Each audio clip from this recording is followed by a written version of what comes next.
Hi friends, this is Vincent. நம்ம சேனலுக்கு உங்களை அன்புடன் வரவேற்கிறேன். நம்ம சேனல் வந்து பார்த்தீங்கன்னா உங்களோட கெரியரை செட் பண்ணுறதுக்காக தான் இன்ஜினியரிங்காக நம்ம சேனலில் நிறைய வீடியோஸ் வந்து உங்களுக்காக கொடுத்துட்ருக்கோம்.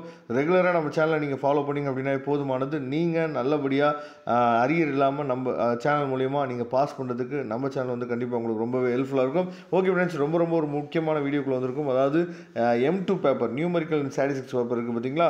இந்த பேப்பரில் நாம் பாஸ் பண்ணணும் அப்படின்னா, இந்த பேப்பரில் நம்ம நல்ல மார்க் வந்து ஸ்கோர் பண்ணணும் அப்படின்னா நமக்கு நிறையா முக்கியமான ஃபார்முலாஸ் வந்து நம்ம என்னாச்சு பார்த்தா தெரிஞ்சுக்கணும். சரியா? அதுக்காக தான் இந்த வீடியோ வந்து நம்ம என்னாச்சு பார்த்தா அப்லோட் பண்ணியிருக்கோம். கண்டிப்பாக இந்த வீடியோ வந்து உங்களுக்கு ரொம்ப யூஸ்ஃபுல்லாக இருக்கும். இப்போ வந்து லார்ஜ் சாம்பிள் டெஸ்ட், அதுக்கப்புறம் ஸ்மால் சாம்பிள் டெஸ்ட். சரியா? இதுக்கு வந்து என்னென்ன கொடுப்பாங்க அப்படின்னா, என்னோட வேல்யூ, எக்ஸ் பாரோட வேல்யூ, மியூவோட வேல்யூ, அதுக்கப்புறம் எஸ்ஸில் சிக்மாவோட வேல்யூ கொடுப்பாங்க. அப்படி கொடுத்தாங்க அப்படின்னா அதுக்குரிய ஃபார்முலா. சரியா? அதை நீங்கள் தெளிவாக நீங்கள் பார்த்துங்க. அதே மாதிரி அதுக்கப்புறம் N1 N2 கொடுத்தாங்கன்னா அதுக்கு என்ன பண்ணணும், X1 பார் X2 பார் கொடுத்தாங்க அப்படின்னா அதுக்கு வந்து லார்ஜ் சாம்பிள் டெஸ்ட் என்ன பண்ணணும், ஸ்மால் சாம்பிள் டெஸ்ட்டுக்கு வந்து என்ன ஃபார்முலா. அதே மாதிரி NP கொடுத்தாங்க அப்படின்னா என்ன பண்ணணும், NS சிக்மா ஸ்கொயர் கொடுத்தாங்கன்னா என்ன பண்ணணும். அது எல்லாத்துக்குரிய ஃபார்முலாவுமே ரொம்ப சிம்பிளாக என்ன பண்ணிக்கணும்னு சொல்லி பார்த்தீங்கன்னா ஒரே பேஜில் உங்களுக்காக சிம்பிளாக என்னாச்சு பார்த்தா கொடுத்துருக்கோம். இதை நீங்கள் பார்த்துங்க. அதுக்கப்புறம் நெக்ஸ்ட் வந்து பார்த்தீங்கன்னா அவோனா டேபிள். சரியா? இதில் வந்து ரொம்ப முக்கியமானது சிஆர்டிக்கு. சரியா? சிஆர்டிக்கு ரொம்ப முக்கியமானது. அப்போ சோர்ஸ் ஆஃப் வேரியேஷன் சொல்லிட்டு பிட்வீன் காலம்ஸ், வித்தின் காலம். பிட்வீன் காலம்ஸ் அப்படின்னா எஸ்எஸ்சி. சரியா?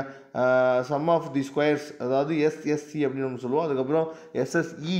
சரியா? அதுக்கு வந்து டிகிரி ஆஃப் ஃப்ரீடம் வந்து எப்படி ஃபைன் பண்ணுறது அப்படின்னா C-1, இதுக்கு வந்து N-C. சரியா? அதுக்குரிய மீன் சம் ஆஃப் ஸ்கொயர்ஸுக்கு என்ன ஃபார்முலா அப்படிங்கிறத நீங்கள் பார்த்துங்க. வேரியன்ஸ் ரேஷியோக்கு என்ன ஃபார்முலா அப்படிங்கிறத பாருங்கள். அதுக்கப்புறம் அவானா டேபிள் ஃபார் ஆர்பிடி. சரியா? அதுக்குரிய ஃபார்முலாஸ் வந்து என்ன சொல்வது இப்போ நீங்கள் பார்க்குறீங்க. அதே மாதிரி அவானா டேபிள் பார் எல்எஸ்டி. சரியா? இது ரொம்ப முக்கியமான ஒரு ஃபார்முலா, அடிக்கடி நமக்கு எக்ஸாமுக்கு யூஸ் ஆகுது. அதுக்கப்புறம் 2 ஸ்கொயர்டு, அதுக்குரிய ஃபார்முலாஸ். சரியா?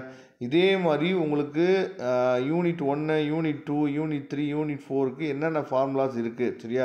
அதே மாதிரி ரொம்ப முக்கியமான தியரி பேப்பர்ஸ் வந்து, தியரி கொஸ்டின்ஸ் வந்து என்னென்ன இருக்குது அப்படிங்கிற எல்லாமே இந்த சிங்கிள் பேஜில் என்னாச்சு பார்த்தா உங்களுக்காக ஃபார்முலாஸ் எல்லாமே என்னாச்சு பார்த்தா கொடுத்துருக்கோம். மொத்தம் ஒரு 9 பேஜஸ் தான் இருக்குது. இந்த 9 பேஜஸில் இருக்கக்கூடிய எல்லா ஃபார்முலாவும் நீங்கள் படிச்சிட்டிங்க அப்படின்னாவே மேக்ஸிமம் நீங்கள் வந்து M2 பேப்பரை சூப்பராக நீங்கள் வந்து கிளியர் பண்ணிடலாம். அதனால் இந்த ஃபார்முலாவை நீங்கள் டவுன்லோட் பண்ணிங்க. இதோட டவுன்லோட் லிங்க் நான் டிஸ்கிரிப்ஷன் பாக்ஸில் கொடுத்து யூஸ் பண்ணிங்க.